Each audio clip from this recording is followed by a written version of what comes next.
வணக்கம். என் குருநாதர் எழுத்து சித்தர் பாலகுமார் அவர்களை மனதார வணங்கிவிட்டு உங்களுடன் பேச தொடங்குகிறேன்.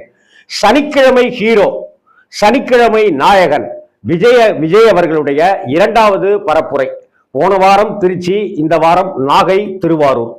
என்ன பேசினாரு, என்ன விஷயங்கள், விஜய் அவர்கள் முன்னேற்றம் அடைஞ்சிருக்கிறாரா இந்த அரசியல்ல, என்ன அப்படிங்கிறத தான் இந்த வீடியோவில் நாம பார்க்க போகிறோம். தாவேகா தலைவர் நடிகர் விஜய் அவர்கள் 2 மாநாடு நடத்தினாரு. அதை அடுத்து திருச்சியிலிருந்து பரப்புரைய தொடங்கினாரு. அந்த திருச்சியினுடைய முக்கியத்துவம், அண்ணா, எம்ஜிஆர் அப்படி இப்படின்லாம் சில விஷயங்கள் எல்லாம் கொண்டு வந்தாரு. அதை அடுத்து திருச்சியிலிருந்து அரியலூர், அரியலூர்லேருந்து பெரம்பலூர் அப்படின்னு இருந்தது.